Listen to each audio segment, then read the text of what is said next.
So, Vix, Wedge, and our mystery sorceress have arrived safely into Narshe to investigate the Esper presence that was reported.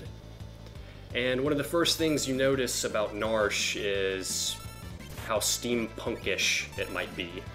The snowy streets, the highly industrialized buildings, and the steam power apparently being generated. It's just a really cool departure, in my opinion, from previous titles in the Final Fantasy series. And basically this stretch is pretty much the game teaching you the basics. A lot of really interesting but non-threatening creatures to begin with, hitting you for around 5 to 6 damage. That Lobo actually just hit me for 12 damage, which is kind of scary compared to some of the damage you take here. But not much to say about this opening. It's just really the game teaching you about the basics, and I might say something here or there talking about what it's trying to teach you. But I would like to talk about our mystery sorceress. What do we know about her so far? Well, we know that she's an officer of the Empire. We know that she's very formidable. She fried 50 Magitech soldiers in under 3 minutes. So we already know she has a very potent power, and that's something that we definitely have to be wary of. And we also know that the Empire has placed a slave crown on her head to sort of harness her power and keep her under control and obedient. And so this is one of those moments where I'd like to pop in and cut myself off and talk about this pincer attack.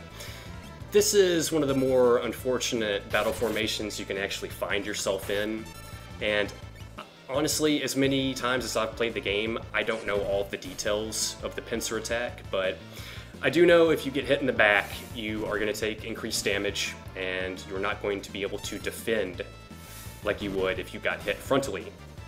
Furthermore, I believe if you turn around and attack something that's behind you, you have an increased chance to miss and will do decreased damage, but I'm not 100% about that one, guys. But, of course, there are all kinds of formations in this game, favorable and unfavorable, and some of them more on the neutral side, just kind of meh shoulder shrug formations that don't really have too much of a bearing on what happens in battle. But all of these formations have some sort of impact on your attack meter, how fast it fills up, and the position at which it starts when the battle begins. So I'm not exactly sure what kind of effect the pincer attack formation has on that meter, but it's most assuredly a negative one. But these mammoths here, I go ahead and just take them out with the tech missile.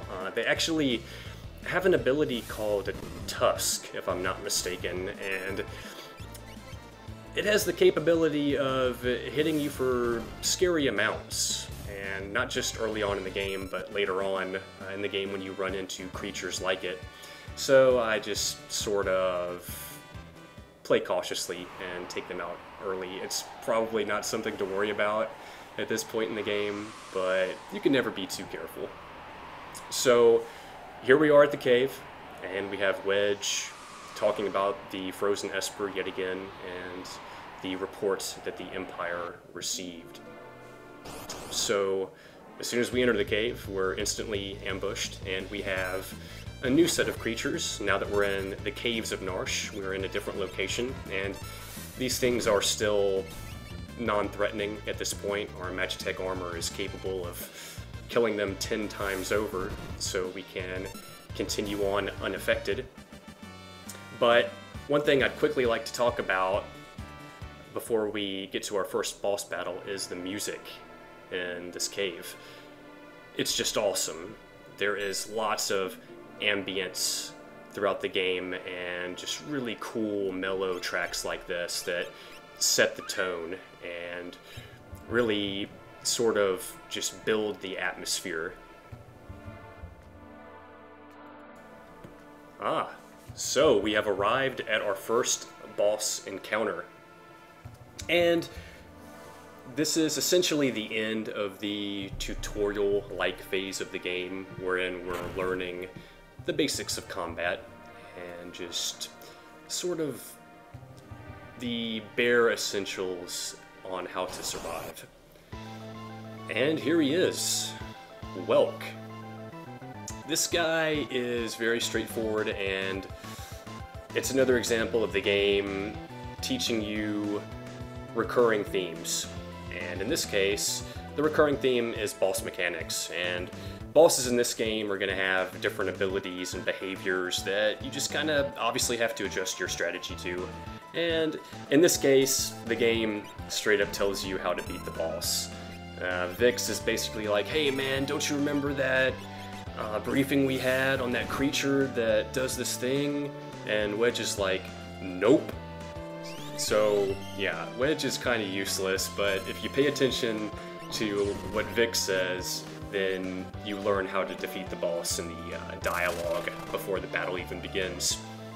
So yeah, what this fight is all about is not attacking the shell.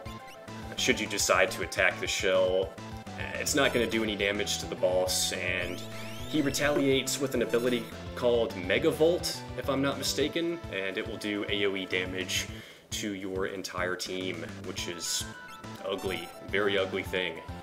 So if you just be patient, he will come back out of his shell, and you can proceed with the beating. And I do think that this is the final barrage of damage that he takes. The tech missiles that you have on your mystery guest at the beginning are significant amounts of damage, and they do way more than the beams that Vix and Wedge happen to possess. And as you can see there, yeah, 510 damage to the face, finishes off the boss.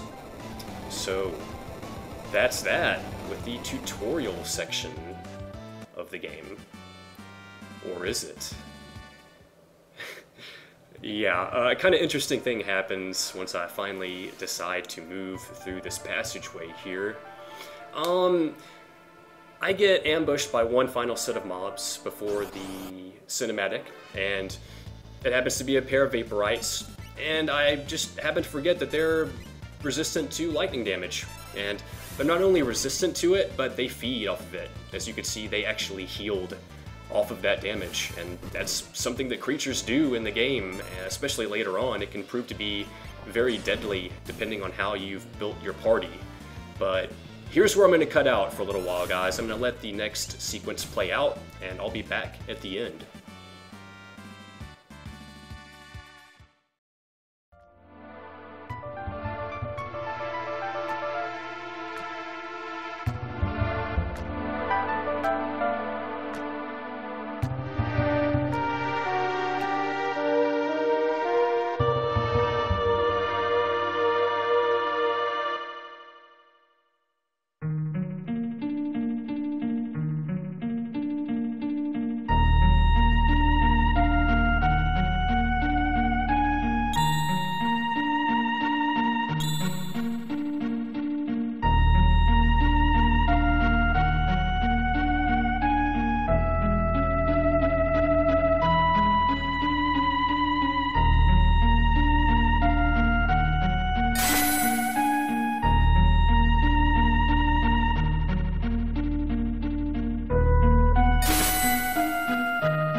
Okay, our mystery sorceress has been revealed as Terra, controlled by the Empire and born with the gift of magic.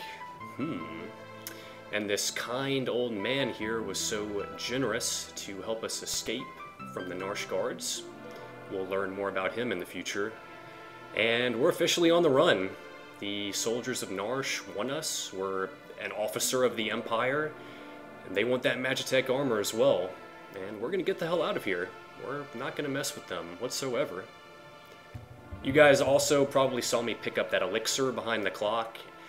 That's just something I do out of habit. I can't remember the last time I actually used one. But here's where I leave for now, guys. I really hope to catch you on the next one.